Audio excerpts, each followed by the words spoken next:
the theme, Envisioning the Phygital Future, I would like to introduce the panelists for this discussion, who will walk us through the topic robotics in supply chain, coexistence of the computer and the brain. So, gracing our event, we have with us Dr. Rakesh Sinha, founder and CEO of Reflexive Supply Chain Solutions. He is a multi-talented figure with rich experience in manufacturing, projects, supply chain, strategy, IT, and marketing, acquired during his commendable tenure of 4 decades with Godrej Consumer Products. He also holds the distinction of being the first doctorate in supply chain management in India. Mr. Rajiv Ganju, Senior Vice President for Operations at Luminous Power Technologies Private Limited.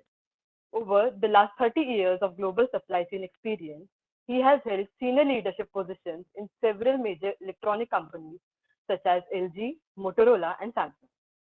Mr. KV Deepu, President and Head of Operations and Customer Service at Bajaj Allianz General Insurance Company. During his distinguished career spanning over 24 years, he has led numerous industry leadership projects as the Head of Operations, Communities and Customer Service Digital Areas. Mr. Shailendra Shukla, Chief Logistic Officer at Pick Truck LLC, a MHAO Group company. He is a seasoned professional with over 30 years of experience in logistics management, supply chain management, profit center management, commercial operations, project procurement and management, and vendor management. He is a recipient of the Supply Chain of the Year 2013 by SCATA, as well as the Supply Chain Manager of the Year, highly commended in 2014 and 15. Now, I would like to introduce the moderator of this panel, Ms. Seema Mohanty, Global Supplier Manager for Fungicides at Bayer. She was featured among the top 100 women in supply chain in 2021 by Supply Chain Digital magazine in association with IBM. She has worked in various roles in procurement throughout her professional journey. She is also a member of the CII Institute of Logistics Elite Professionals. Now, I would request Seema ma'am to take over and initiate the discussion. Over to you, ma'am. Thank you, Tanvi. And if at any point in time you don't hear me but see me speaking, then tell me I might be on mute. Yes, ma'am. Yes, I will. So first of all, thank you, and I'm absolutely glad to be here. And initially, I was thinking I will travel to your location, but that couldn't happen. But this Himalayan background sets it all fine. I actually feel as if I'm in the middle of the mountains. Hello, everybody. Hello, everybody, all the students. I'm so amazed to see around 100. I'm so amazed to know that around 120 of you are coming to join this session, attend this session. And in this panel, we will take up robotics in supply chain, coexistence of the computer and the brain. So yesterday, as some of us, we were briefly touching upon this topic, I was telling how difficult it is for me to get into this double words, jargons, and everything. So I'll try to simplify. I tried to simplify this for myself, and I'll just tell how we are going about it. So robotics, the combination of human and robotics, or we can say that human and computer. It can also be translated as humans and technology. So here we will stay like humans and technology. So throughout this discussion, we will focus on humans and technology in supply chain. What are the challenges and where we go ahead in the future with these two aspects. So we will focus on making the best use of technology as well as human intelligence in supply chain across various industries. We have panelists from so many different industries here. And so I'm very, very sure this session is going to be interesting. Well, about supply chain, in simple words, we have supply chain has perhaps never got so much of attention and press coverage as it is doing of late. So when toilet paper went off shelf in the initial days of COVID lockdown in various parts of the world, supply chain was all over in the news. I also remember that in the initial phase of the lockdown, there was a time when I was buying much more than I needed at that point in time. I was trying to stock up so that I don't have to go to multiple stores, don't have to go to stores multiple number of times. And So without perhaps knowingly or unknowingly, I was somewhere disrupting the whole supply chain. And there were many like me who were doing that. And so the whole situation became quite chaotic. Now, whoever is following the shipping news and everything, so recently, some months back, when this Ever Given ship was stuck up somewhere in the Suez Canal, it had an after effect for months to come. And it's still probably, the effect is somewhere still reeling. And nowadays, when we read that year-end holiday shopping will be impacted because in the US, there are reports of congestions in some ports. Supply chain is in news again. So we don't have an escape from this topic. And we are seeing it in one form or the other, in demand supply gaps, in logistics, and so on and so forth. So, but before we will just talk about this whole topic today, but before we go further into the discussion, I just asked my co-panelists one thing, that they should please try to refrain from disclosing any restricted information relating to the organization. I am sure everyone knows this, but I thought it is important that I also mention this. So, ma'am, I'm sorry to interrupt. Ma'am, Shailin sir has joined us. All right. Good afternoon, Shailin sir. Good afternoon, Mr. Shailin. Sorry, I was trying to join in for quite some time, but it won't let me join without a password. So, we all know technology sucks, and it did at the right time. Right. Thank you for joining. We are on time. We haven't started yet. Maybe Tanvi, you can still take up the introduction of Mr. Shailin, and then I continue from you. Tanvi, would you like? Yes, am I audible?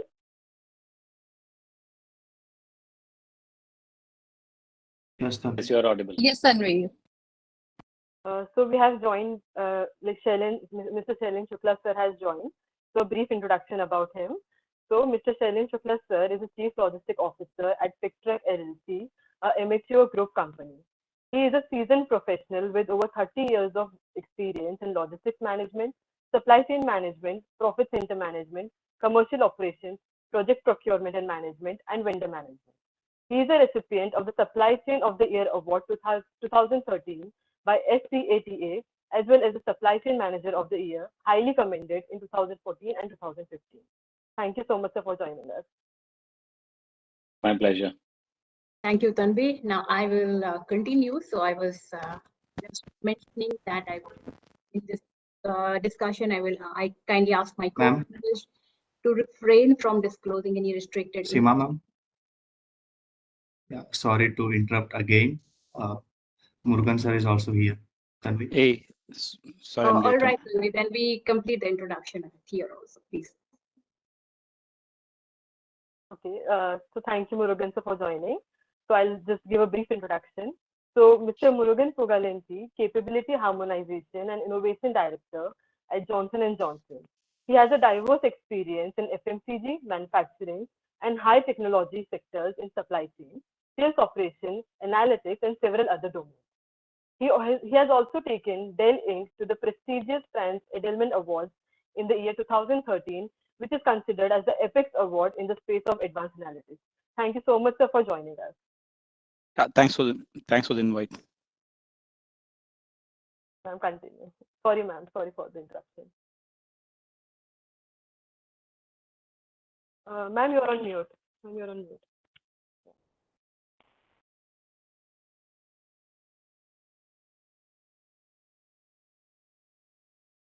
All right. Okay. So now that everyone of the panelists have joined, I'll just repeat this last statement that I kindly ask my co-panelists to refrain from disclosing any restricted information of their organizations. So this is just as a matter of fact.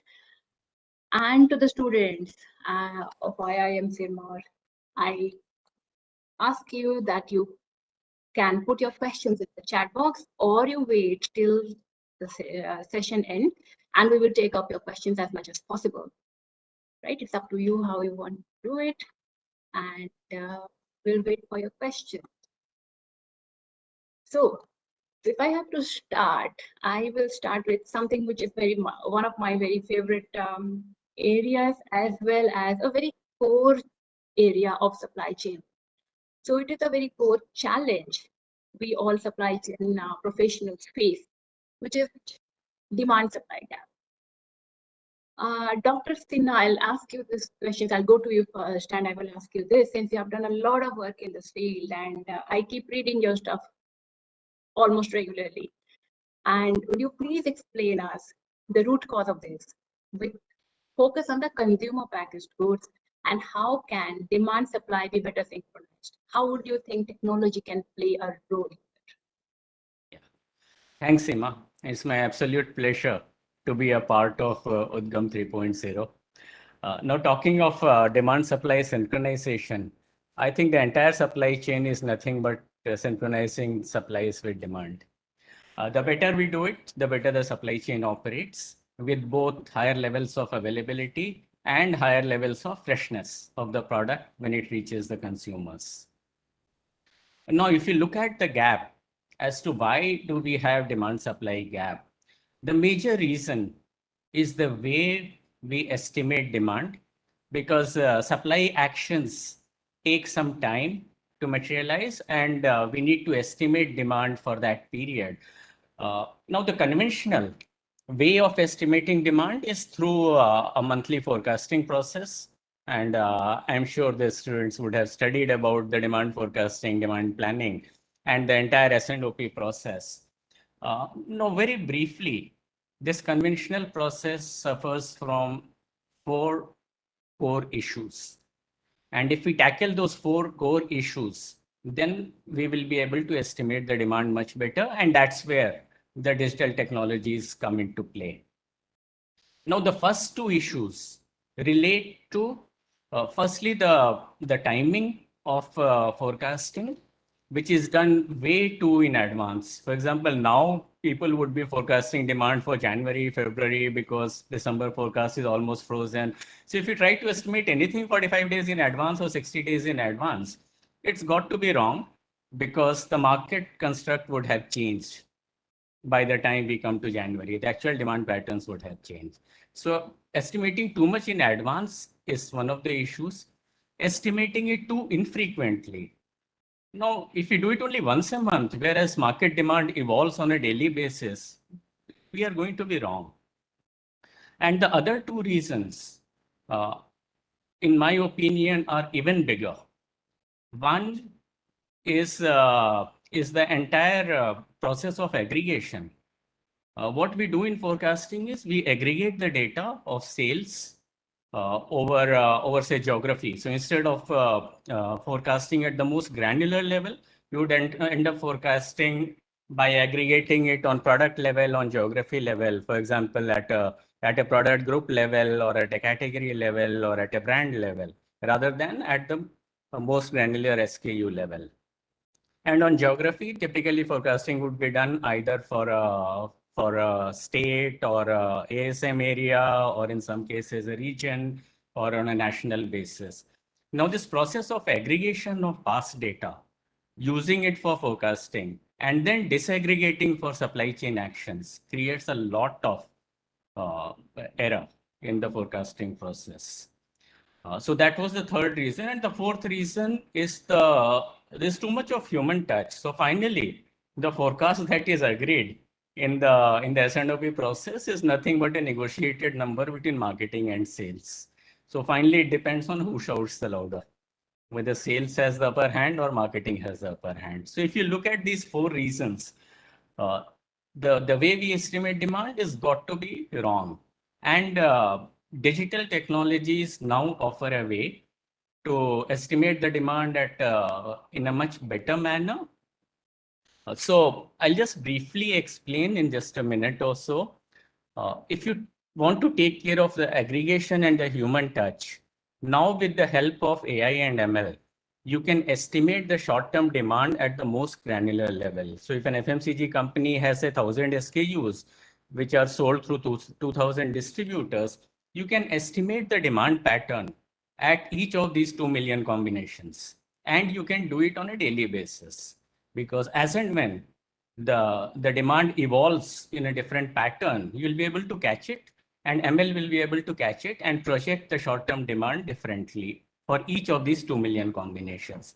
And once you use that for supply planning, then the entire synchronization between supply and demand gets that much better. So that's at the heart of TOC, at the heart of DDMRP, and actually it's a step forward from DDMRP, because now you can use ML for estimating demand on a daily basis at the most granular level. So take care of the frequency issue, you take care of the advanced estimation issue, you take care of the aggregation issue, and you take care of the human bias issue. So that's where I think ML is finding one of the best uses. And the companies who have started using this ML-based forecasting at the granular level and using it for supply chain synchronization are clearly seeing a much better level of availability. OTIF of 99 plus is now pretty common for many of these companies, along with roughly 30 to 40% reduction in inventory, which increases the freshness of the product when the consumers get it. So in my opinion, that's one of the benefits of digital that we have got in a big way when it comes to demand supply synchronization. Hope I wasn't using too many jargons. No, thank you so much. But maybe I ask you something more, like if we move from this industry, like a consumer packaged industry, to another industry. Yeah. Do you think this concept is applicable across industries, or there's somewhere it can't be? I have helped companies, for example, in the foods business, in the fast foods business with a shelf life of only 3 days or 5 days. In the pharmaceutical business, it's extremely useful, especially during COVID. The companies which adopted it had much better availability of their products. It has been used in automobiles. It has been used in consumer durables. In fact, across industries, all industries which use make to stock supply chain, it is useful. And it has to be tweaked to the specific context of the company.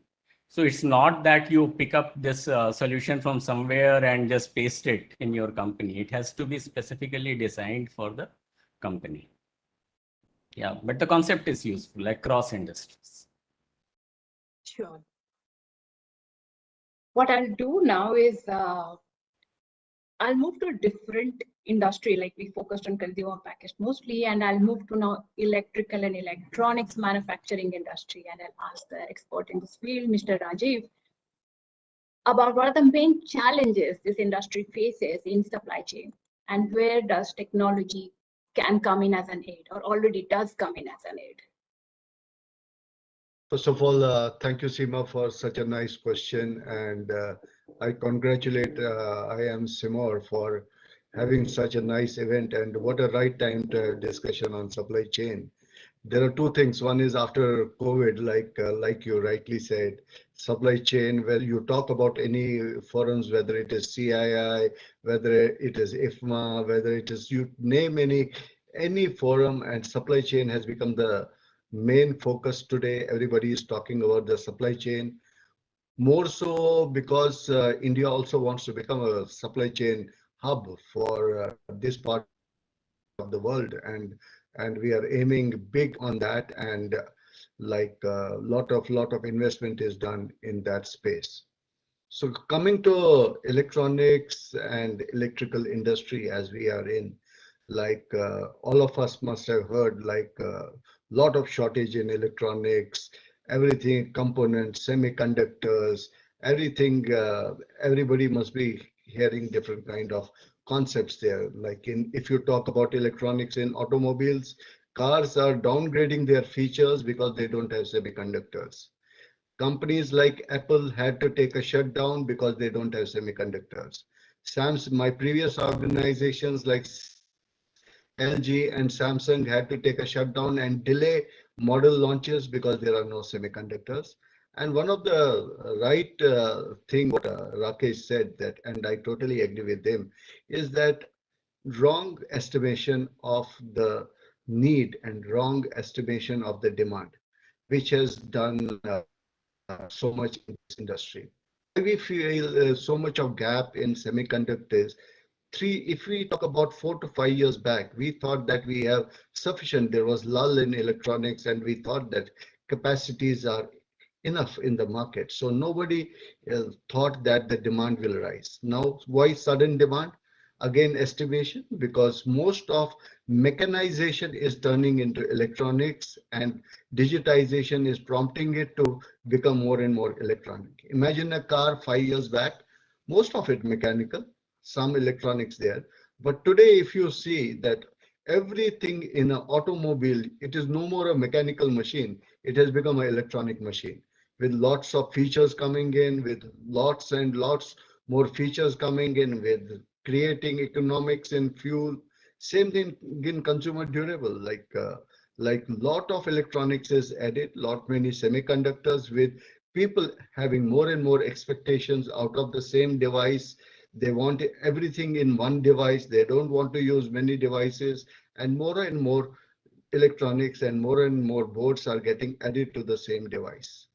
So, as rightly said, that what do we do in future? What are the future strategies? I totally agree with Rakesh that future is correct estimation of demand, because if we don't estimate that demand on right time, we are going to continue with this gap for future. And one of the good things which TOC was mentioned by Rakesh also, it's a good science.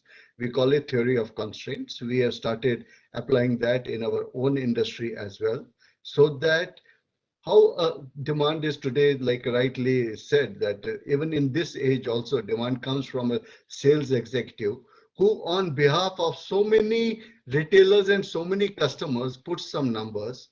He has so many line items to do with close to 400 500 SKUs. So it comes to such an Excel sheet that he doesn't even know that what he is putting into the Excel sheet. Then his manager says this doesn't match with the target.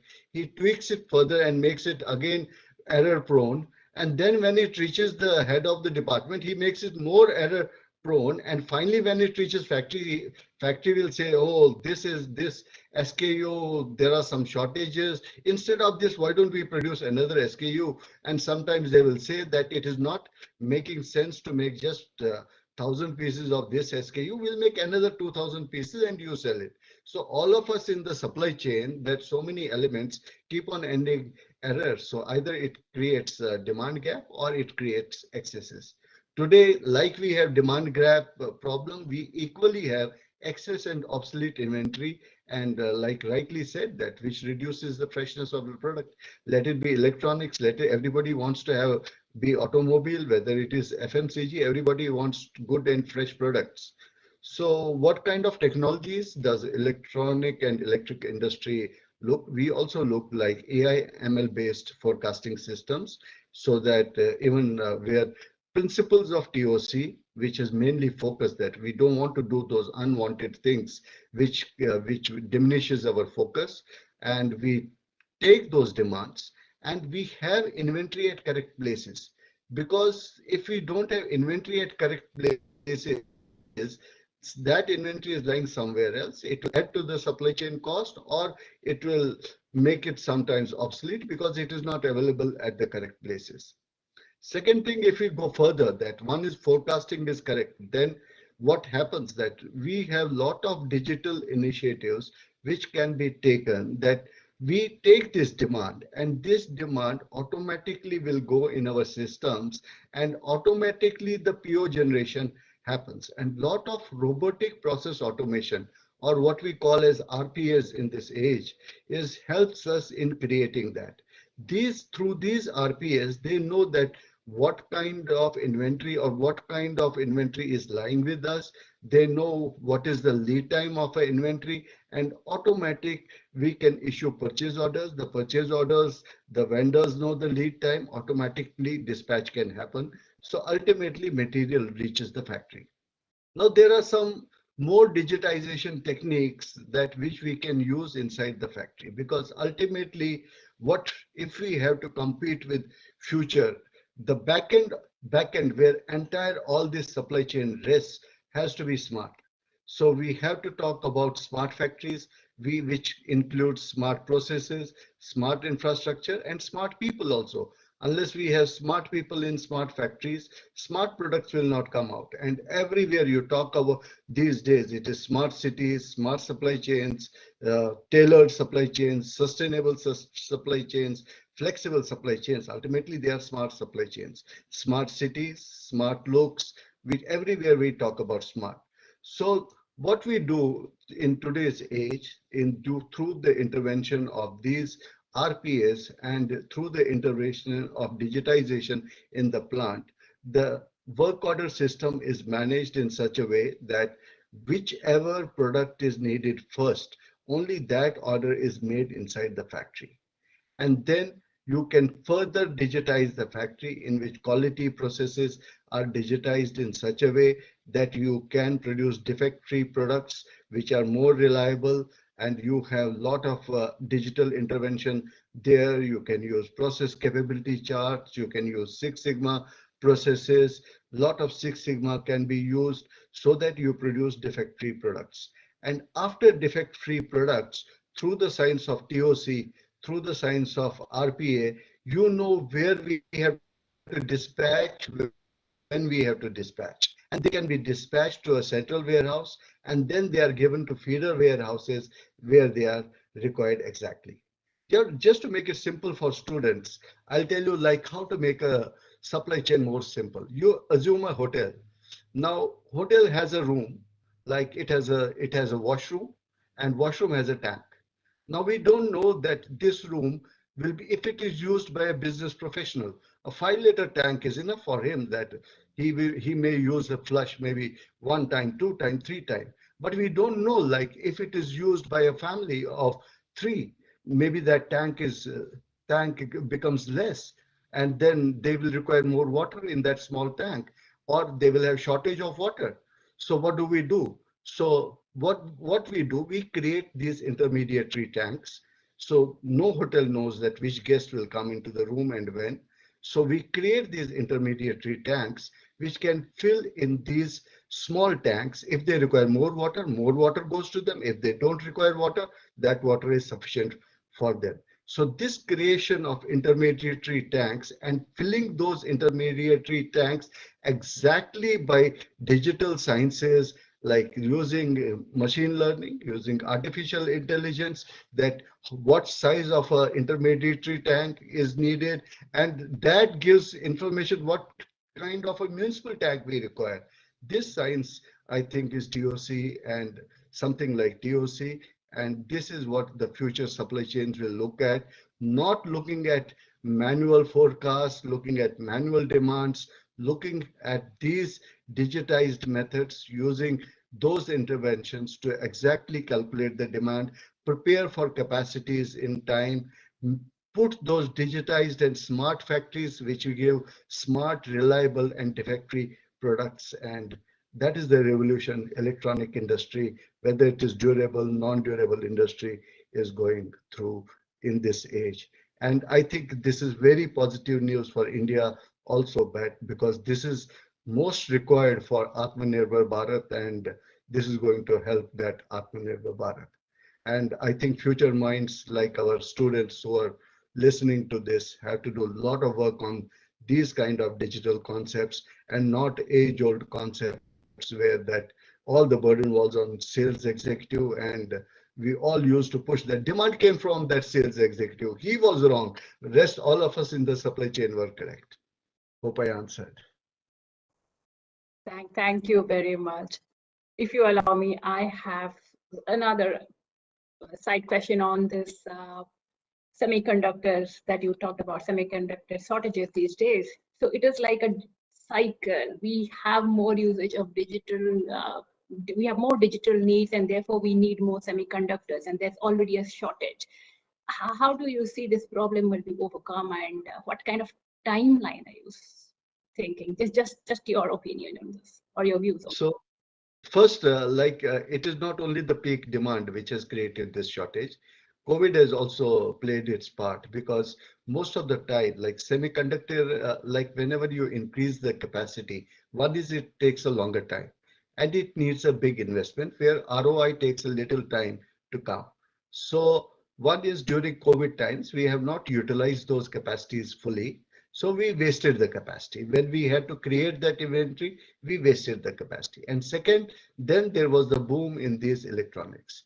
Coming to your second question, when I think it will take, already the capacities have started, they have started adding the capacity, looking at the demand. Only the debate is it a real demand or is it a spiked demand? That is what various semiconductor industries, because as I told you, the capex is too much and ROI is little bit longer than other industries. But estimated time for what we in this world, we know that this will take another 1.5 year when we see that this will become normal. 1.5, but 2022 we'll have some spikes, but end of the 2022 we are estimating it to become much better. Sure. Thank you. Thank you for this. I would now go to the next big aspect that influences supply chain decisions, which is our inventory. So how can companies improve product availability levels while at the same time optimizing on inventories? What role can artificial intelligence play in this part? So, Mr. Murugan, would you like to take this? Sure, Seema. Am I audible? Yes. Yeah, sure. First of all, thanks for the invite and apologies for joining late. I'm based in Europe and kind of messed up with the time. And glad to be part of such a wonderful event. And I think I want to second the earlier speakers. This is the right time for talents like you to be in supply chain. A huge amount of talent kind of gap is currently we are going through it. Welcome to the supply chain fraternity. With that, to answer Seema's question, let me bit of a step back and give a little bit of a foundation. I think people have used words like digital multiple times, and I want to demystify what is digital means in my parlance and whatever in the industry we have been doing it from a practical lens. For me, are kind of been defined. Digital means three broad things, right? One is visibility. Second is the analytics and data science. This automation. So of digital, what we are going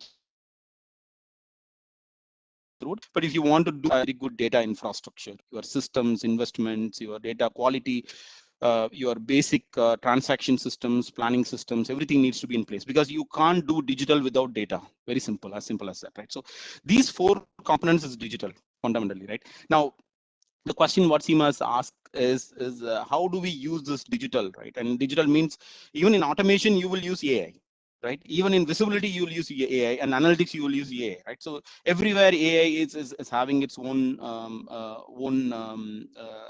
presence. When I say visibility, it's about how is your performance, where are the opportunities, creating an end-to-end visibility on supply chain is what I'm talking about. Data science and analytics is basically unlocking insights. You need to bring up some great insights to the business, and which is a hidden patterns and things around it, which comes around data science and analytics.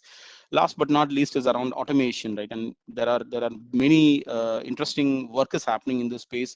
It's not only replacing human work, it's not only bringing in productivity, it is much more than that. If you can imagine digital, we have started 5 years back. Digital is to complement human, right, or replace some of the repetitive mundane tasks where we have started, versus we are in a world now that where machines are expected to take decisions. That is an interesting thing, right? And I will share with you a couple of use cases quickly, and you can see the power of the digital and AI in supply chain, how it is unlocking the value, right? That's very important.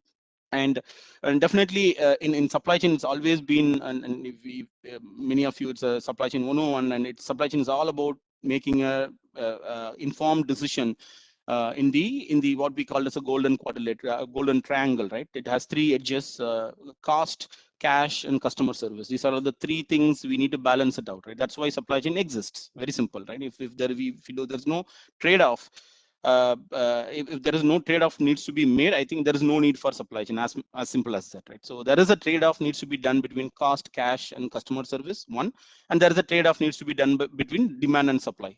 Very simple. These are the two things I keep calling it out. Now, what are the and definitely the earlier speakers also have called out many things around the application of digital and AI into the space, and I call out three interesting topics, right? And may not give the answers. I think Seema, thanks for kind of giving that red flag that we may not be able to get into what solutions we have done it, but it's an interesting thing. You guys need to kind of think through what industry is doing it, and only imagination, sky is the limit. One, the first problem statement I would kind of give it to you guys to think of it, how digital could solve it, where human will not able to solve a problem, is the COVID impact on your sales. And every industry has gone through a huge challenge in demand and supply, both the sides, the disruptions, etc. So now, if for doing any good quality forecast, as you all know, you need at least 50 weeks of data point, or a 2 years of data point, etc. Now, if an organization, if I want to do a forecast for 22 and 23, and I'm going to use a data which is pertains to a 2020 and 21, which is completely not in sync with my real pattern of sales, and how organizations are going to work with us. Can you think of it, right? And if you go to any solution providers like APO, ASCP, or I2, Kinaxis, O9, these are all the demand supply with the analytics platforms. And if you go to them to model something, and if you want to create some solutions, they are going to charge you a couple of at least some tens and twenties of millions of dollars, right? Versus very frugal innovation, right? You can think of using all those open sources, having a data connectors, and we build that, right? And you can look at the patterns, dips and falls, looking at the past 5 years, how has been our growth. Okay, last 2 years it's been even driven because of COVID, etc. So you can think of something like this is very essential. As is a pulse of a business, right? If you don't address this through right digital applications, I think the business will be under a tremendous challenge. You can clearly visualize, because your business been growing like say 40% in the past, right? And in the last 2 years it is degrown by 80%, right? If you use the same patterns, next 2 years you will get a very undermined forecast, right? And that's a sort of an opportunity for digital to play a great role, because humanly it is impossible, because any organizations are dealing with millions of SKUs combinations, right? And I keep calling it out in Dell's case, when we were in the customized to order business, now also in the customized to order business, one product, one platform, you can have 27 million configurations, right? So you can't do this manually doing it. So digital plays a very big role in that, right? The second one, second example I can think of is around the inventory. To Seema's point, the inventory decision at every nodes is a very complicated process. And if you know, we call it as an inventory entitlement. So how much inventory you are entitled to have it, right? One can achieve 100% service level by keeping a huge amount of inventory. Does that we want to do it? No, right? So that's called as inventory optimization. How much inventory you need to keep so as to ensure that you have a good service level, good supply resiliency, protecting your own interests, etc. So imagine in a global network of having again hundreds of thousands of nodes, and you need to take an inventory decision. And the inventory decisions practically in all multinational Fortune 500 companies have been taken once in a year. So because it's a very complicated, manually intense exercise, a lot of data points been required to establish that, right? And you are doing this in a once in a year basis, where you are living in a world like COVID has shattered everything, right? And we are talking about resiliency, we are talking about time to recover, time to survive, a lot of things, right? And this has in fact, COVID has really jolted the industry to think differently, right? I'm not into a world where I will establish my inventory level once in a year, right? Now, how do you create a model bringing in all these hundreds of data points, hundreds of elements to decide what should be the inventory entitlement, and connect to all the nodes, and a click of a button you need to come up with the inventory entitlement, which is which is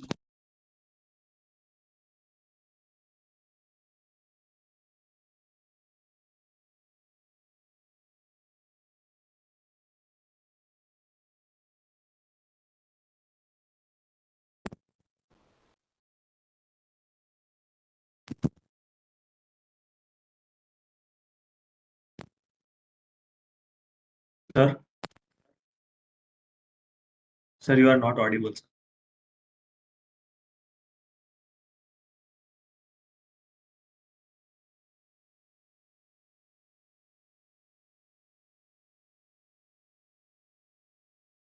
You are still not audible, sir.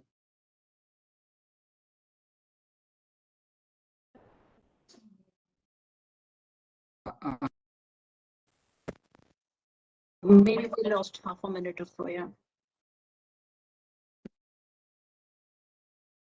No, Sima, we can't hear you.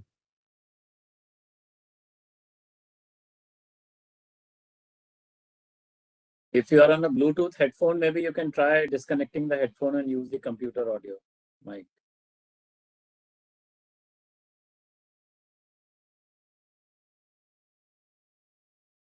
You are still not audible.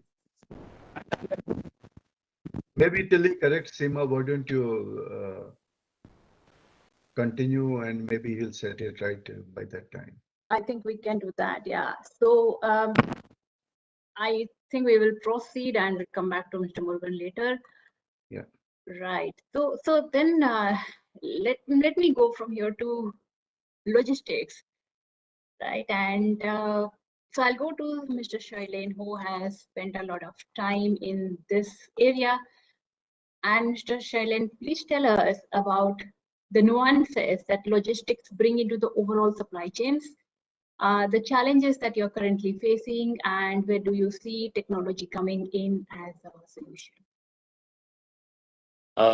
Thank you so much, Seema ji. And before I start, let me proudly say that I had a student of IIM Sirmaur working with me for close to 4 years. His name is Vatsal Modi. I don't know how many of you know him. Maybe he was 4 years senior to all of you. But I had an amazing experience with this boy. And in Jumbo Electronics, where I was working, we used to take like 10, 15 management trainees every year from Jamnalal Bajaj and Symbiosis and IMT and MDI. And their average life cycle in the company was, about 2 years or so. But this boy was with me for almost 4 years, and he's still there for the 5th year in Jumbo. And within a year, he was doing the work of a guy who left us, who was like 24, 25 years in the business, So he was so good. So I'm so proud of him, and very proudly, I'm happy to say that that I worked with a Sirmaur, IIM Sirmaur student.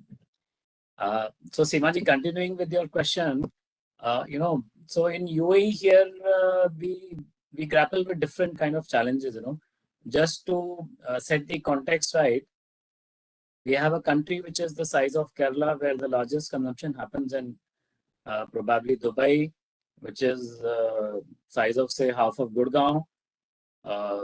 The whole country does not manufacture anything. Almost 97% of the products are imported. And so we have, we had multiple challenges, So starting with, say, about 2 years back when we had this lockdown, the biggest concern was, how to stay alive, how to keep getting your milk and bread in time and eggs in time, so that you are able to get the basic necessities. So this was the time when I call them logistics warrior, they came to everyone's rescue. And believe me, we did not stop going to office for a single day. Our warehouse was running, and we had people sleeping in the warehouses because, they could not commute. The police would catch them and, catch them during the delivery, after the delivery. So many challenges were there. So we had these issues. I'll specifically talk in terms of last mile delivery. We had this challenge of, how to manage now 10x more deliveries with the same number of riders or maybe slightly less, and still do your e-commerce deliveries, still do your, deliver your bread and milk in time, still deliver the people were buying large TVs, 80, 85-inch TVs, like nobody's business. People were buying curtains, people were buying furniture, had a spike of like 500%. Typically in UAE, nobody buys furniture online, unless you go and jump on a sofa 5 times, you would not, buy it. So people were buying these odd things, and these 4-5 categories, suddenly the sale went up, and 2 new very big categories emerged here, which were till now almost non-existent, or I would say dormant. So one very big emergence was of grocery, because you had grocery stores in your building, in your corner. There was Spinneys, there's Carrefour, and there's Lulu everywhere. So nobody ever thought of ordering grocery online. And then the second category which emerged was pharma. So these 2 categories had,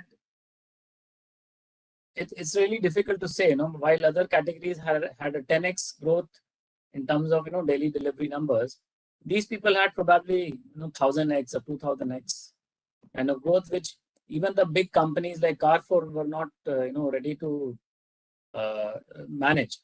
So a lot of small companies emerged, and they realized. So what was happening was that the data was getting leveraged with the help of AI and ML, and they were telling that how to travel less and deliver more, how to do more deliveries with the same number of riders, how to cover more number of customers, and how to cover them safely.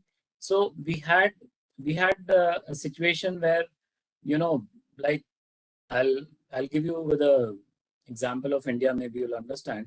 So Dubai, Sharjah are like suburbs, like Delhi, Ghaziabad. So Dubai, Sharjah, typically, Sharjah is a cheaper place. More people live there and travel to Dubai to work. So most of the time, the traffic is towards Dubai in the morning and towards Sharjah in the evening. Same like Delhi, Ghaziabad, where Ghaziabad people come to Delhi or Gurgaon to work and go back in the evening. So you had to have some data analysis to tell you which side the traffic flows, and your own software will tell you that this is the best time to go there. So if you are starting from Delhi to deliver into Ghaziabad, you would not start deliveries in Delhi and then go to Ghaziabad. You would go to the farthest end of your route and go to Ghaziabad and start deliveries from there, and then gradually come back to Delhi. So this way you're faster, you're traveling at a faster pace and doing more deliveries. The second biggest problem with the people were that right now, till then we were all, working on how to improve productivity and, how to get more out of the drivers. But suddenly this data came up, and they said that, look, there are hotspots, so put more drivers there. So like in Dubai, there is JLT, Marina, JBR, Mall of Emirates, some kind of say the MG Road in Gurgaon, if you can compare it with, so hotspots where, 60-70% of your deliveries are happening. So how can you put more resources there and do more deliveries by still traveling less? And the whole focus suddenly changed from increasing productivity to traveling less, which data told you that automatically you're doing more deliveries when you're traveling less, because you're putting more resources in an area where people are concentrated, and your drivers are traveling less and obviously doing more deliveries when they're traveling less, because they're able to cover more number of customers. Another thing which happened was that how to leverage, like I said, 10x more deliveries. So suddenly people realize that grocery is a new kid in town, and you have to fulfill the needs. And when you order your milk or your egg or your bread, you want it in 15 minutes. You will not wait for today, tomorrow, or day after, or like some of the people, the big ones like Carrefour, they were giving you a 7-day delivery appointment for milk, which was like weird. So they realized, and the data told us, that there are like 2 kinds of peak. One is the grocery peak and one is the food peak.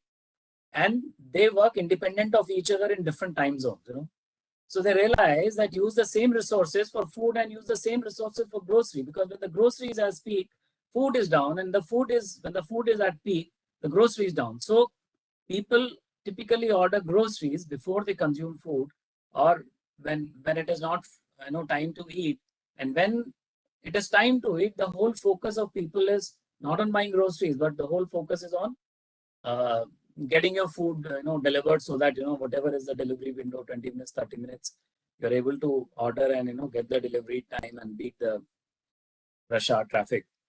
So I think we all leverage data, AI and ML in such a way that the productivity improved. You were using the same number of resources, the same kind of resources. You were doing more and more, deliveries. Some resources were also falling sick, and whatever was happening.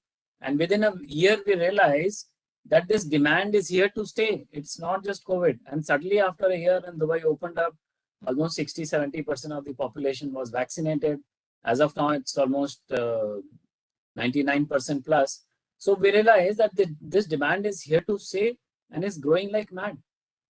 So again, we had to leverage more and more of analytics to understand, that how we can still make it better, because still you're not getting too many, people to work, how to do more and more. So then suddenly people realize that when in a city in Dubai size of, say Gurgaon, you have to deliver in 15 minutes, you need dark stores. While the concept was very old, but nobody was using them here. So suddenly a company like Talabat came and opened 45 dark stores. Everybody was going gaga because, unimaginably you are getting a milk delivered in 15 minutes, 10 minutes, 20 minutes. And they had these dark stores everywhere. And suddenly these dark stores mushroomed, and you had these drivers doing more deliveries per every hotspot. And you had, like the Carrefours and the Lulus, the big daddies of this grocery delivery or the grocery retailing, they suddenly realize that we are nowhere in the race. I mean, we are like obsolete. So suddenly, they rushed and they also went in and opened dark stores, and they tied up with courier X, Y, Z, and like they were working with 25 couriers, because overnight you cannot, start your own fleet.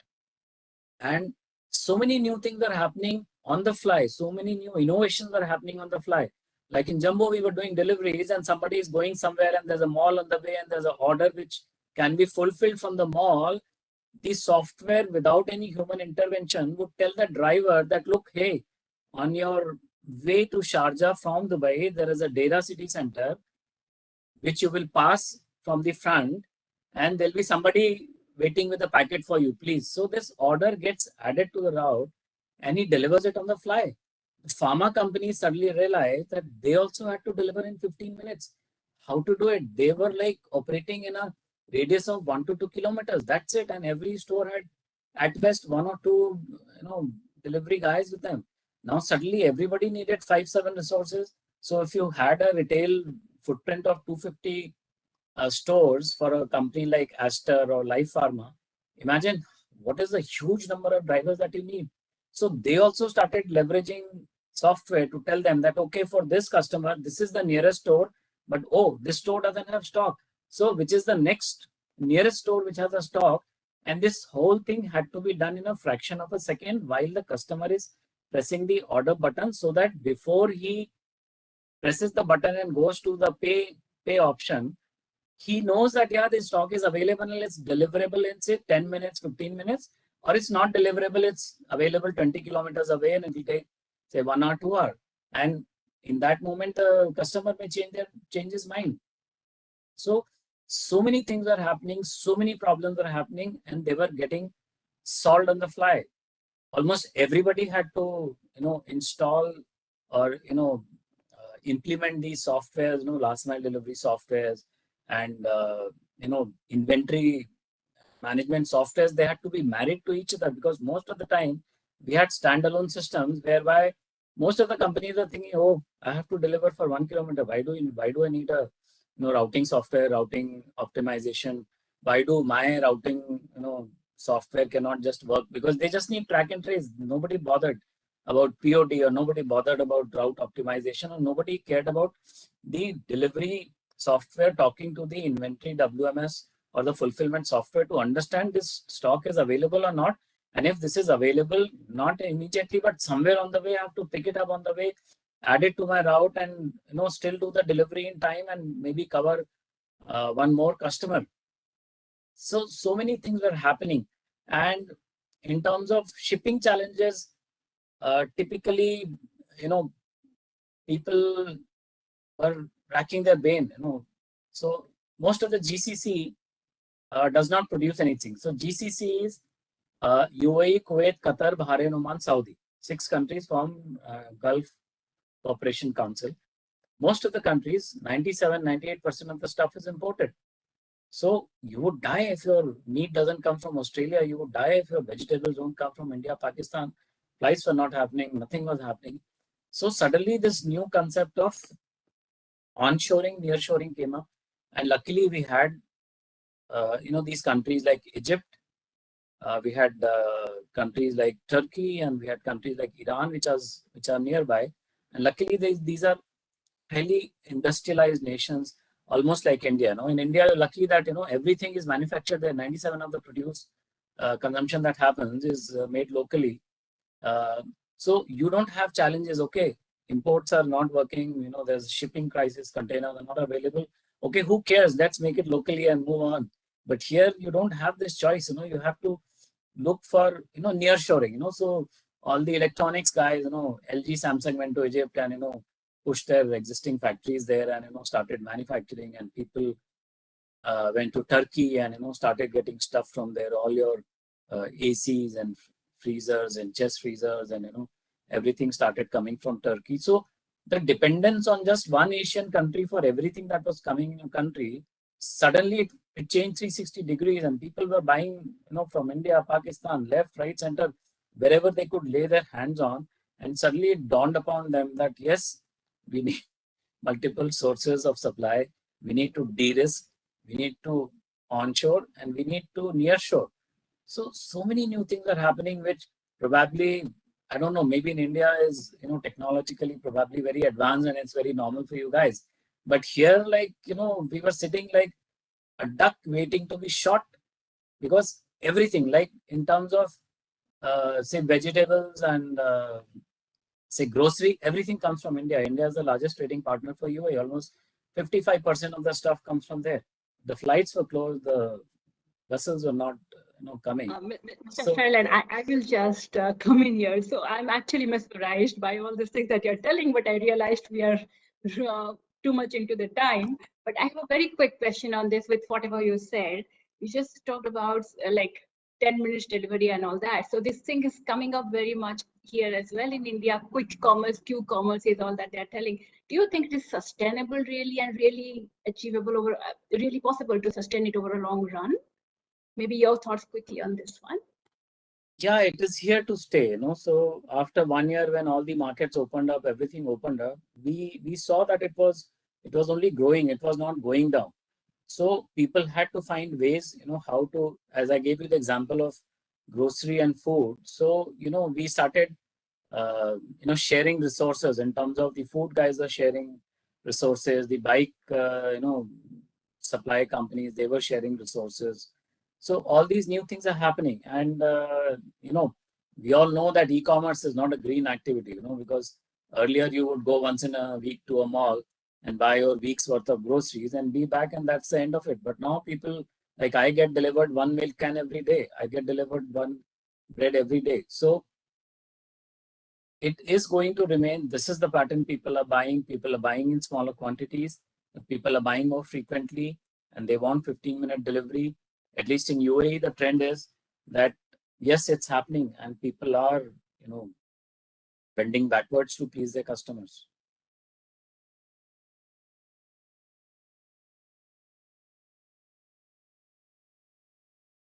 You are on mute. Sima, you're on mute. Okay. I said thank you so much for this. Very insightful and on a different geography. And I'll quickly go over to our next panelist, Mr. Deepu. His is a very different area. It is, till now we have been talking about supply chain of goods.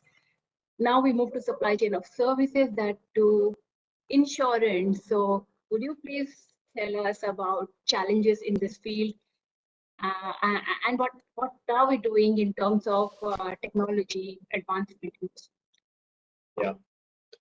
Thank you, Seema. I think one of the challenges of speaking last is, most of the topics have been covered in great detail, by the earlier speakers. And I'll not bore the audience, by repeating anything, that they've covered, conceptually or even in terms of analogies. I'll just try and bring in, dimensions specific to our industry. Like you rightly called out, Seema, I think, the earlier speakers spoke about classic supply chain, in terms of goods. We understand that. Whereas I come from financial services, where, it's supply chain, in terms of concept, right? How do you apply the lens of supply chain? I think Rajiv made a very good point, in terms of the current timing of, supply chain disruptions, because we all have been hearing about how, the shortage of chips, has led to, a huge spike, in terms of demand for cars because cars are not getting produced. Now, that's where, for example, we get impacted because one of the biggest lines of insurance for us, is motor insurance. And if people don't buy cars, then obviously people do not buy insurance, right? So I guess, clearly you can see that. I think, that's one area. Secondly, I think from a supply chain perspective, if you look at it, from a service industry, essentially this is an area where you look at three pillars. One is, of course, our employees, because we need to have employees, who are there to sell and service customers. The other is our customers themselves. And the third is our partners, because insurance is a distribution-led business. So what happened, during the entire pandemic, when people wanted to, let's say, avail of insurance, either in terms of buying insurance or even in terms of, getting serviced, especially claims, people, especially in health insurance, right? In motor insurance, maybe you can wait for a week if your car is damaged. But in health, you can't wait, right? You can't wait for a week, in case you're unwell. I think that's where, when you apply the supply chain lens to our business, and when you look at it end to end, I think the fact that we were able to automate a lot of process across the entire value chain, helped us tide over the disruption, from an end-to-end supply chain perspective. So, for example, if you look at our distributors, when they couldn't come to office, right, there was a lockdown, they couldn't even visit and meet customers. We had, paperless processing going on. So they could, basically go and, without collecting paper, issue policies to customers. And similarly, when, customers could not visit the hospitals, for medical tests, we had telemedicine. And by leveraging that, we could continue to, issue health insurance policies. And similarly, when it came to claims again, people could use, apps to basically upload their documents, and we were able to continue with uninterrupted servicing. Similarly, when it comes to employees, right, at that time, what happened, right? Contact centers were shut down. People couldn't, people were not available. So at that time, the fact that we were able to automate our entire approach to customers from a servicing point of view, our bots, mobile apps, customer portals, they all came to the fore, and, we were able to ensure end-to-end servicing. So conceptually, two dimensions. One, we are a derived industry. So therefore, if the primary product is not there, disruptions will impact. And the other is from an end-to-end perspective, with the, when you look at it from the lens of supply chain, I think end-to-end automation ensured that disruptions will not. And that's broadly what I'd like to leave the audience with. And I have an additional question on this. Sure. Definitely, I didn't think about this thing that this motor insurance is impacted by automobile and actually linking it further to semiconductor unavailability. So this is a good analogy. And but now coming back to this industry, it is more about customer experience in the end, the service industry. So which particular technologies would you like to talk about? Whose application can enhance that, and also keeping the most important thing is cost benefit analysis, like keeping that cost benefit factor intact. That's a good question, Seema, because ultimately, the customer is the reason we exist. And if you look at our industry, the moment of truth is the claims process, because you buy an insurance policy so that you can avail of it, in case you need it. And again, like I said, motor insurance is the biggest line of business. So keeping these two principles in mind, that the claims is the moment of truth and motor insurance is our biggest line of business. Let me give you an already deployed use case, where we apply technology, and that will tell you how we can change the game, using, digitization. Earlier, what used to happen if you crashed a car? You would have to basically call up the company. They would depute an inspector who would come to the site, assess the damage, submit his report, and the whole process would kick in. We said, why don't we just, completely change the entire approach, right? Crunch it from days to minutes. So we leveraged two tools. One is artificial intelligence, and the other is a tool called photogrammetry. So what we do here is customers now do not need to, ask for an inspector. They just have to take photographs of the car in case, unfortunately, they crash it. Just 2 steps, take photographs and upload them using our mobile app. And our AI engine will kick in, assess the images and get back to the customer, with the assessed amount, saying that, the car's damage is worth so much. The customer gives his consent and the money is transferred. And this happens for certain amounts up to, in a time frame as less as 20 minutes. What it should take days now happens in 20 minutes. So clearly a case of, how we've leveraged, artificial intelligence and photogrammetry, to change the entire landscape. And if you look at, the whole, insurance landscape, I think voice is one area, which is, beginning to see significant traction. We're increasingly moving into voice-based servicing. That's something which is clearly helping. And also, I think what COVID-19 has done, because we all have become wary of touch, right? We're all interacting virtually. Nobody wants to press, the button in the elevator or the key in the ATM, right? We were all very wary of touch. So touchless servicing, has come to the fore. So whether it's deployment of QR codes or whether it's, leveraging voice, that's clearly, paradigm now, and we see that going forward. Thank you so much for your response. And in the meanwhile, I also see Mr. Murugan joining us. So I would ask him to continue further on. He was talking about inventory, process optimization, and everything using technology. Maybe you continue from there. Sure. So, am I audible now? Yes. Okay. Sorry for the technology glitch. When you talk about digital is going to be the biggest challenge. Okay.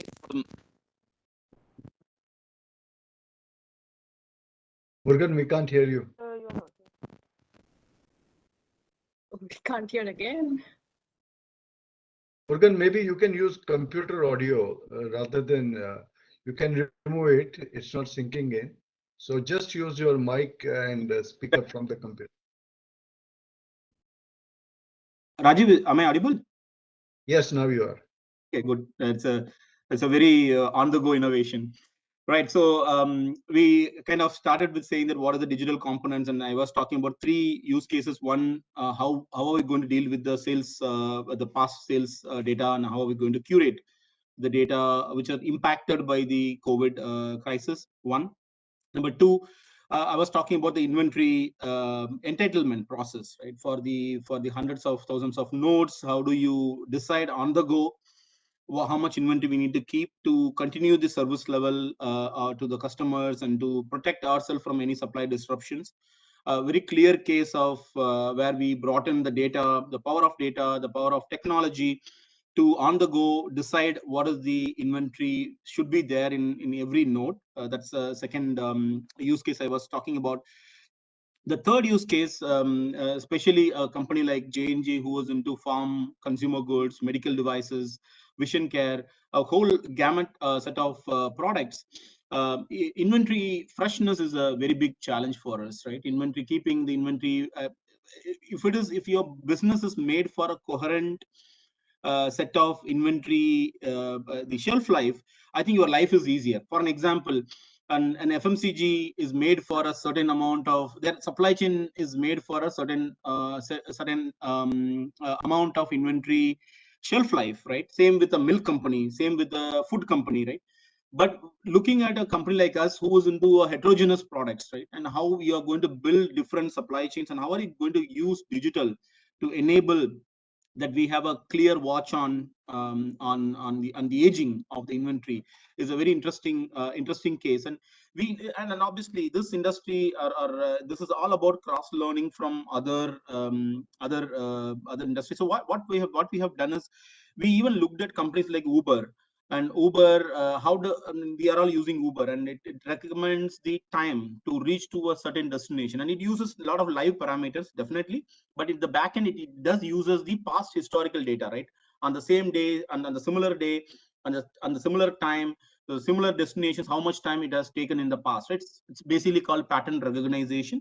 So we shamelessly copy pasted in our industry to look at, okay, this sort of products in the past, in this channel, in this distribution houses, made in so and so countries, transported into so and so countries, been an inventory, it's been expiring or it's been kind of aging very fast, right? So we have taken the patterns out of it and then we applied to look at what are all those potential the products which are going to be aging, going to get into an accelerated aging. So it's a clear case of an artificial intelligence deployment at a global scale, and very frugal, right? And it's not going to require an investment from an SAP or an Oracle. It's all homegrown, right? That's where I strongly believe, and then we are talking about Phygital. Just to summarize, right? So this is what we call it as the future of supply chain capabilities, or the capabilities or the competencies what we are looking from the supply chain fraternity. Most of the things which is in the past been done by human are getting migrated to systems and solutions and artificial intelligence. Now, then what is the role of human going to be is an interesting debate what we are going through, right? So the role of the human or the role of the supply chain professionals is to design these solutions and deploy and ensure that we do the value realization. So those are all the human role in the future, in what we call as future of supply chain. So definitely I want to leave you with that thought. Are you ready for that? Skill sets, competencies is something what you guys need to really think through. That's what I want to summarize, Seema. Thanks to you. Thank you so much. I think we started a bit late, so we will probably continue a bit late. But before I hand over to the students for their questions, I have one last question for the panelists, and that is on Industry 4.0, smart factories and all that. We spoke quite a lot of that, but maybe if we give a small gist of what that is to the students. I'll ask Mr. Rajiv and Dr. Sinha to briefly touch upon these two topics, maybe in the next 5 to 7 minutes. Yeah. Thank you, Seema. So I'll just tell in short, so how did industrialization happen? If we see that, so industry was given a structure by Germans, and they wanted, because mechanization started there, they wanted to give structure and started with Industry 1.0.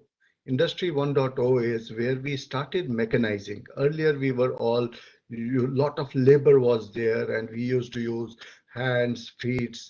Invention of wheel happened. Then when we started mechanizing, it became Industry 1.0. So that is how the industrial revolution started in the world. Talking about Industry 2.0 is that wherein we try to integrate machines in an assembly line and try to do some kind of industrial revolution with having assembly lines in a row, that we put one component in one place and some small assemblies come together. For example, I'll tell you a simple example in a village is something like of a rice mill with water.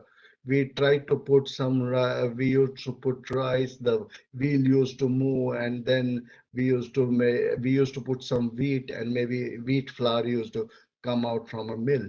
So we used to put a saw after that, so that it is sawed at the same time, bran and wheat comes together. So means ultimately a process of assembly. It is before we had those shop kind of concept, and every shop was dominated by a foreman. So one shop, the leader used to be foreman, it goes to another shop, goes to third shop. Then Industrial Revolution 2.0 is started with, wherein we started making assemblies. Then came the Revolution 3.0, wherein we told that we will use something like computerized and numerically controlled machines. We will put some intelligence to these machines so that some numerical data is fed and they work. Still no digitization, nothing, but we will put some computerized and numerical data into it.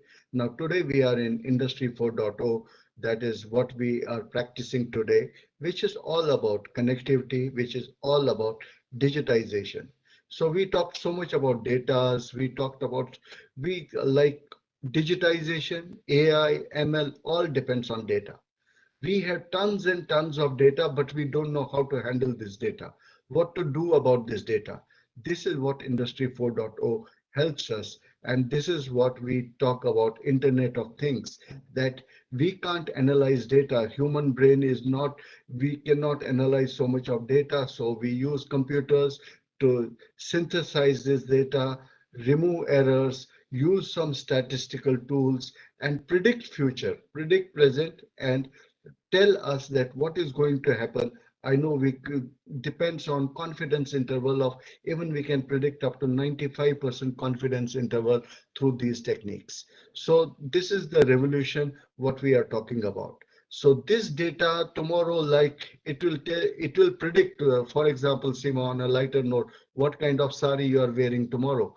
So it is going to that level. The future supply chain like will be totally different. Today we own a car, maybe tomorrow we don't own a car, and the car will come to your door saying that today we know your mood is to drive BMW, and day after we know your mood is to drive Jaguar, and the third day it is some other car. It will the data and artificial intelligence will mature to that extent that it will tell you which car you are using, and you don't own a car. The best part will be you don't own an asset. You don't capitalize an asset. You are just enjoying an asset. Somebody buys it, somebody is maintaining it, and you are the best person. The customer is the king, and he will enjoy these facilities. So this is the how future supply chain will adapt itself. That is what is talked about in Industry 5.0, which is in the making. Coming to smart factories, we talked about that every factory, when we talk about supply chains, and one of the element of supply chain is a factory. So factory has, we classify into two factories. One is factory which you see, and second factory we call it hidden factory, so which you cannot see. So smart factory is that where all this is processed in real time. So you don't have one factory which you see, you don't have a hidden factory, but you have a live factory which is processed in real time. And lot of people, like we said, like wonderfully, like it was put that Morgan put it, like humans will little bit change. They will ultimately, humans will architect these processes, and these processes, this process architecture, that competency has to be developed in our future generation, that how to architect these processes. And smart factory will be like where in itself the machine will say whether it is going bad, it is producing good, and how reliable a product it is producing. To that accuracy, the machine will tell itself. For example, I'll take a simple process of a screwdriver, and it has an option. What is a screwdriver? What is the main function of a screwdriver? Just to take a screw, and it has to fit it to the right torque. But in a smart factory, it will be intelligent screwdriver.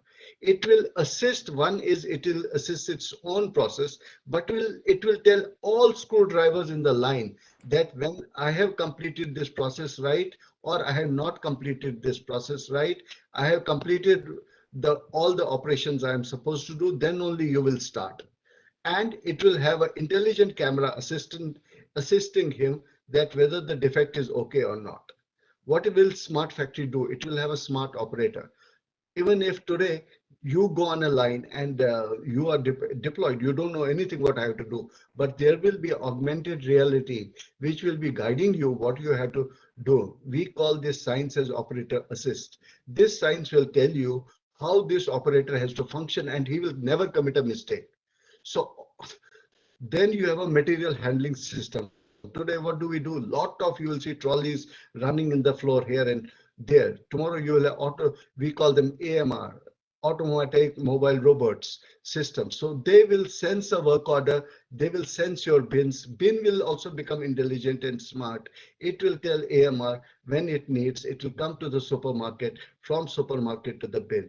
So ultimately, smart factory is, which is a real-time factory. It assists quality, costs, and delivery in the real time. It takes all the digital inputs, synthesizes through artificial intelligence, puts machine learning into use, and tries to help itself to the maximum possible. So now it remains a beautiful question. Again, I want to touch it, that how our future generation has to be. They have to develop these competencies. One is to adapt to this new system, which is big, because unless you have smart people, smart factories cannot operate. So they have to adapt these systems.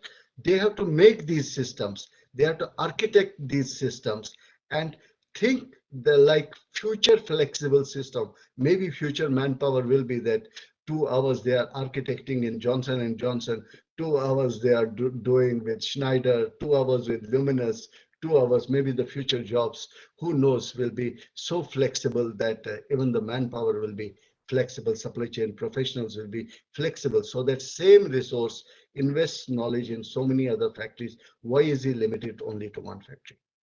Hope I answered a bit. Perfect. Thank you so much. I will ask Dr. Sinha to add anything if he wishes to. Yeah, I'll just keep it short, 2 minutes maybe, and I'll restrict myself to supply demand synchronization. Now, for this agile demand-driven supply chain to operate, we need three basic capabilities. One is a good demand sensing capability. The second is the flexibility in the back-end operations. And third is the responsiveness of all the operations. I'll just take one example each, very short. So in demand sensing, the principle is we should sense demand as close to the consumer as possible. And there we can use things like for certain industries, we can use things like IoT. And obviously for analyzing the demand patterns, we use ML. So some of the industry 4.0 techniques, which are extremely useful in demand sensing, are IoT and ML. When it comes to flexibility, let's take the example of a production line, which is making, say, different types of soaps, 50 grams, 75 grams, 100 grams, etc. And at the end of the line, there's a packaging unit which puts these soaps in a carton and then finally in a box. Now, this can be automated through an electromechanical packer. But then every time you change from 50 to 75 grams, you need to change certain parts, which may take half an hour to 45 minutes for change. Now, if you replace this electromechanical packer with a robotic packer, the changeover can be brought down to just a few seconds, because all you need to do is program it differently, and its gripping, its orientation, etc., can all be adjusted. So if you want to provide flexibility in the backend in factory, then robotics is extremely useful. And for responsiveness, again, take an example of the end of line inspection or statistical quality control. So once the product is ready, in many companies, it takes 8 hours to 24 hours before it can be dispatched because of the quality control protocol. A lot of it can be replaced through online process control and computer vision for physical quality checks. And if you do that, then the moment the product is produced, it's ready for dispatch. So that helps in improving responsiveness. So you need to find out specific uses of each of these Industry 4.0 technologies and see whether how we can improve flexibility of backend operations, how we can improve responsiveness, and how we can do better demand sensing. It has to be tailor-made to the specific purpose for which you are using Industry 4.0. I hope I didn't take more than 3 minutes. Thank you so much. You have been very, very concise, but it has been impactful. Thank you so much. Yeah. And now I would ask the students if they have any questions. We can take the next 10 minutes for questions, and then we can wrap up at 3:45. You can come on audio, video, or you can put your questions on chat, and I will read them. Either of it, your choice.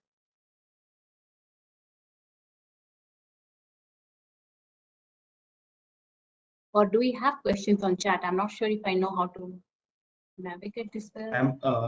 Students No. have raised their hands. Yeah, please come one by one. I'm not able to see who has raised it. Maybe anyone first? Am I audible? Yes. Good evening, panel. That was a very insightful session which you all had.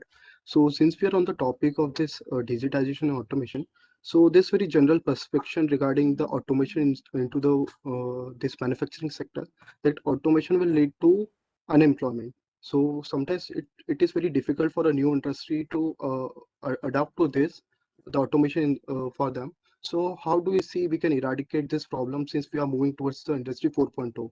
So how can we eradicate this perception of unemployment which is linked to automation and digitization. Okay. I'll briefly tell this, but then I'll also ask Dr. Sinha to add on to it. So it is not unemployment as such, but it is employment of a different skill set. So, which means if we are talking about automation, a different kind of skill sets will be required in people. So people who do not have that will have to reskill them, or they'll have to find out other opportunities. It is as good as saying that, but maybe I'll ask Dr. Sinha to add on to it. Yeah, very briefly, if you compare with 100 years back, has the employment gone up or has it gone down? We have so much of automation. Every time we do more automation, the actual number of jobs goes up.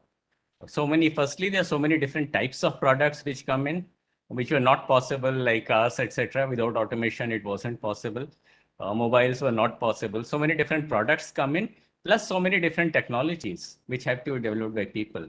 So in general, the experience of the last 100 years, 100 plus years has been that every time you automate more, the employment goes up. So empirically, that is proven, and hopefully that will hold true in future as well. So let's not worry that employment would go down. Sima, can I add a line to this? Yeah. So Yeah. in fact, this is a very good question. Like even many professionals also ask this question, and there was a recent research done on this employability. Normal government also does, and we in industry also do this kind of a research. That the research clearly, and it was done by the Big Five, one of the Big Five. I can't reveal the name because it is proprietary research. So they did a research that what will happen. Only thing, like Dr. Sinha said, upskilling of people will take. As I gave a little hint about flexibility in jobs will come, that maybe you are stuck, the future jobs may not be that you are stuck to one industry. It is a research done. And the nature of the job will change. But definitely the employment is going to increase. Why? Because ultimately, how does employment increase? Because the way you were living 100 years before, is ease of life better or ease of life has gone worse? Day by day, everybody wants better ease of life. He wants to live more and more comfortably. He wants to, because he has only, what is limited is time. It is 24 hours. Within those 24 hours, he wants to become more and more productive.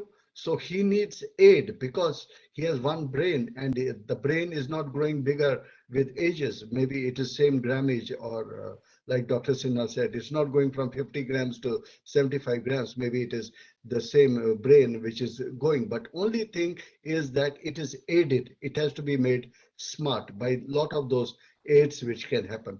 So friends, employability may change its shape and nature, but employment will increase. It will never decrease. So we have to increase. What is in our hand is upskilling ourselves and increasing our competence with this new digital era. Thank you. We have some other questions. Anyone else? Yes, ma'am. Ashmeet, you can unmute yourself and ask the question. Sure. Thank you, Tanvi. And thank you so much for such a wonderful session. It was amazing session and a very insightful one. And apologies, I'm not able to turn on my video because of some technical issues. And so my question is, as Rajiv sir mentioned about the inventory, having the inventory at the right place, and Rakesh sir talked about reducing the time, and then eventually Shalin sir mentioned about the dynamic delivery in UAE.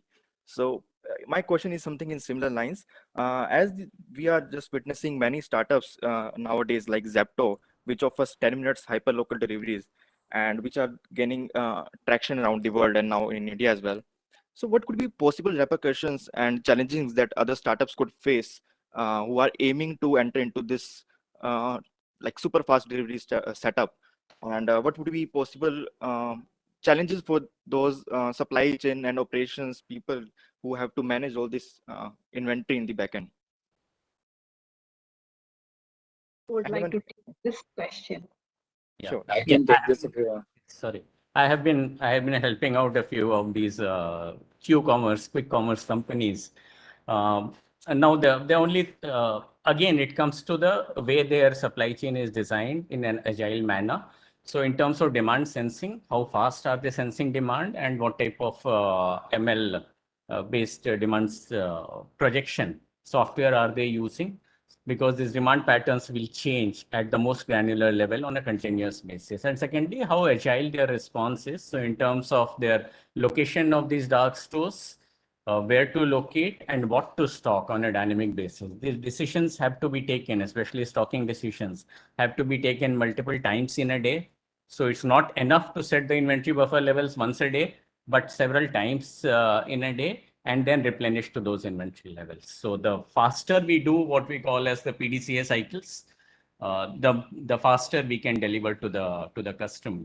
And the same stores, same physical footprint can deliver much more if we design it in an agile manner. You're muted, I think, Seema. Can I quickly add something to this? I think it's a very good question.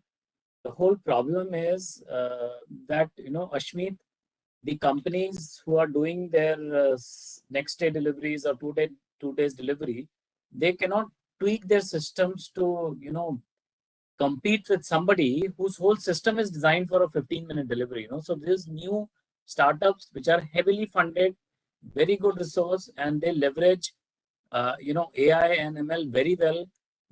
There's no competition. You have to rewrite your systems. You cannot tweak and research and do this and do that and let's have more drivers. It cannot. You have to go back to the drawing board, start again. Otherwise, you will not be able to compete, with these guys whose entire business model is based on, so the big conglomerates like Carrefour here failed, while small agile startups like Talabat, they were delivering for the last 2 years in 15 minutes because they set up 45 dark stores and their whole system was designed for 15-minute delivery.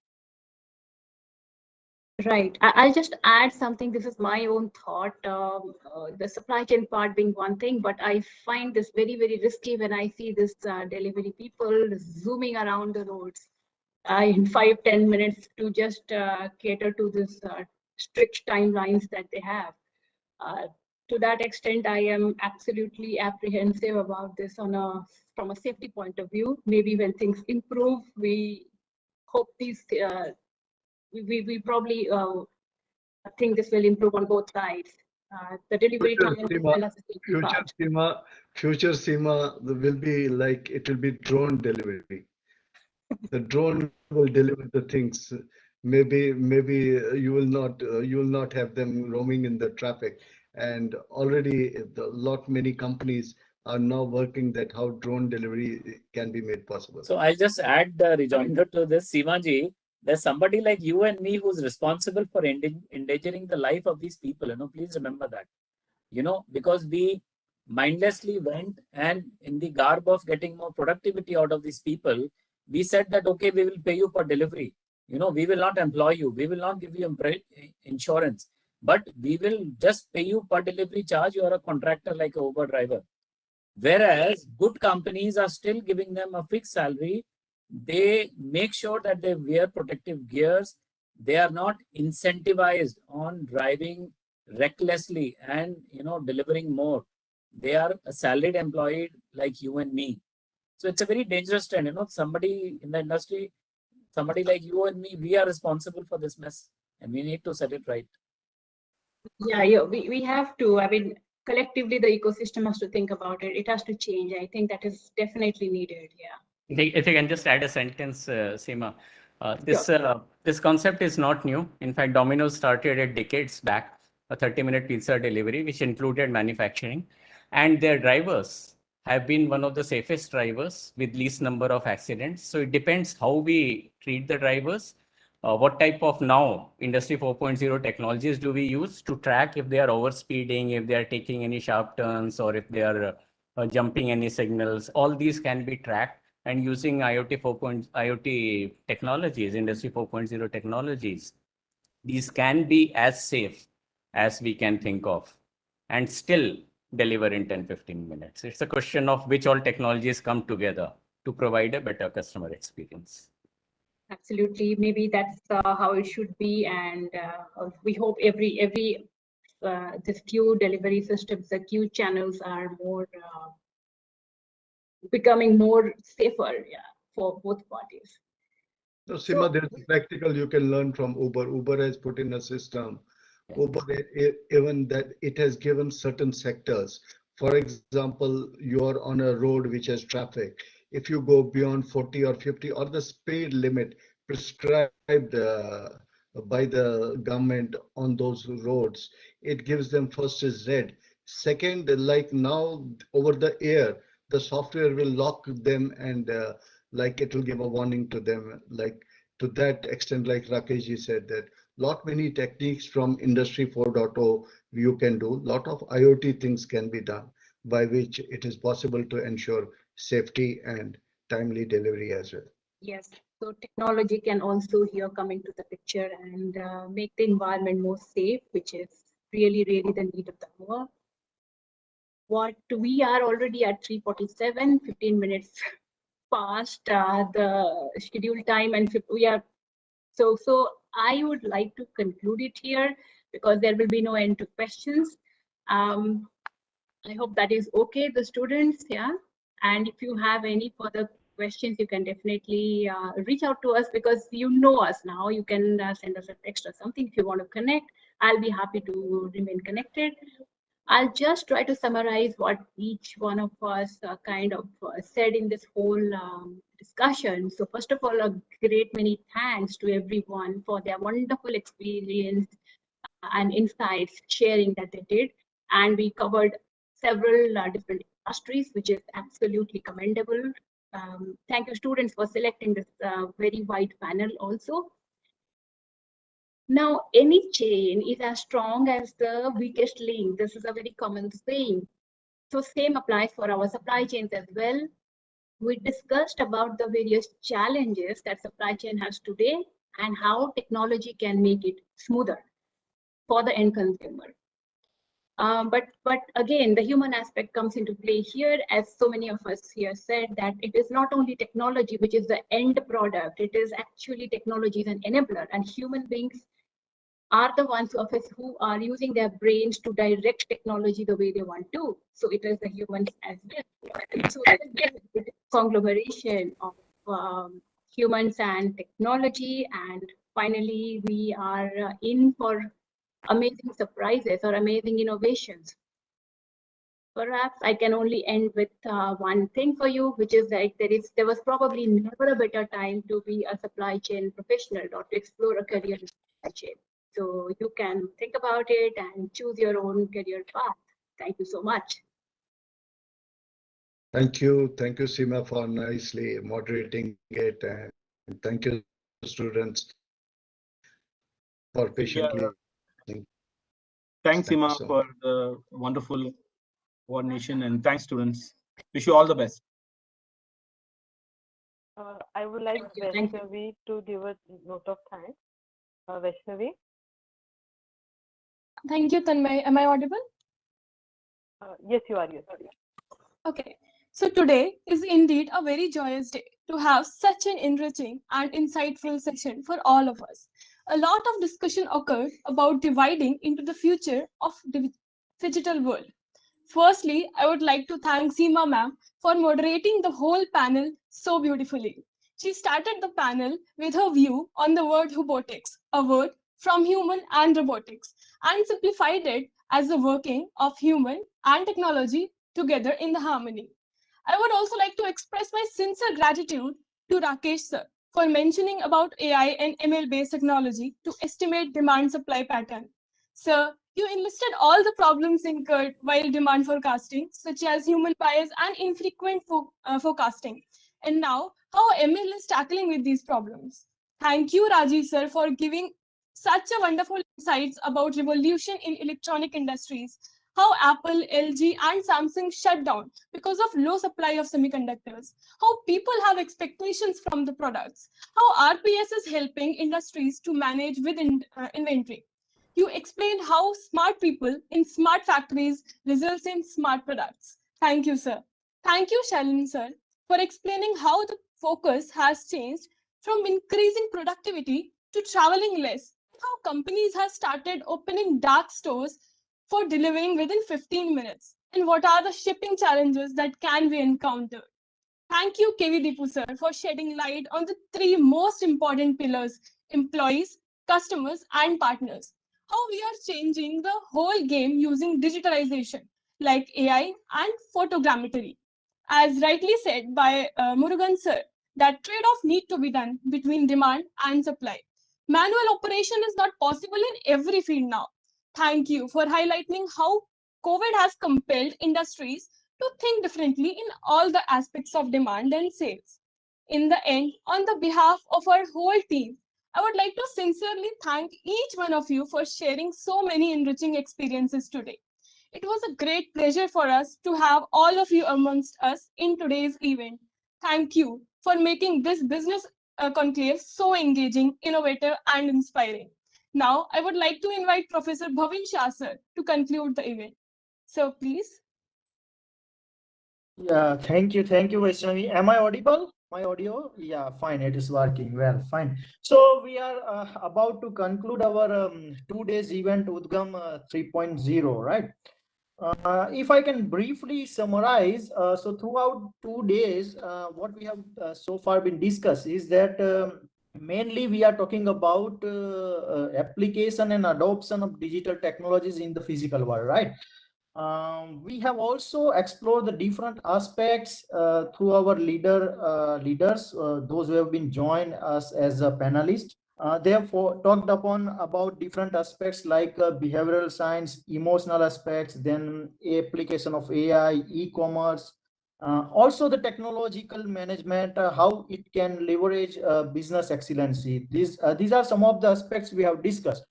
So if I can compare the UDGAM 2.0 and 3.0, then what is the major difference? The difference I found is that in the same during the same time last year, our leaders were talking about what are the issues or challenges they have faced or are being going to face. What could be probable solutions? They have been discussed about that. But now, in after 1 year, now we have this particular solution in specific to particular questions, or you can say a problem that have been suggested by our leaders only. So that is the difference. Gradually we have developed our knowledge through this leadership. So this is the objective of UDGAM 3.0, which I would like to mark over here. Finally, I am very thankful to our eminent speakers, those who have spared their weekends and spend some time for us. Our invitation has been accepted by them. Many of them have yesterday traveled across all the corners of the country. So we are also very thankful to them and would like to appreciate their efforts and time they have spent over here.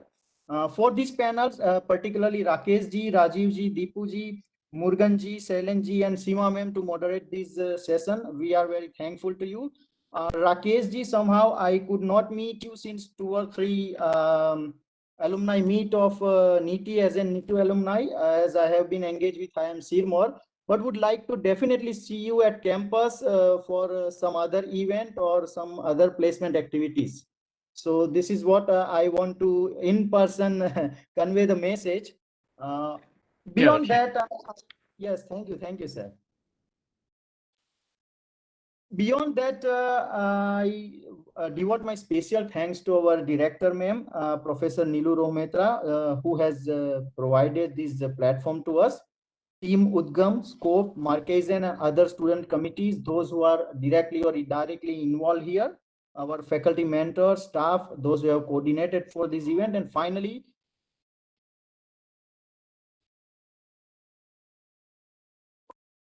to organize such a wonderful event. On behalf of placement team, I would also like to welcome all of today's panelists and for any kind of fitment if we are fit for your placements or summer activities. So thank you once again. Thank you, all of you. Thank you all. Thank you, Bhavin. Thank you, everybody.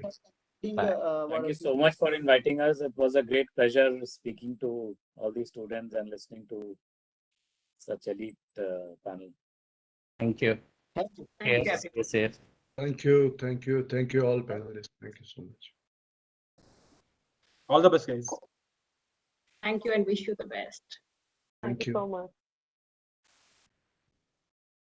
Thank you.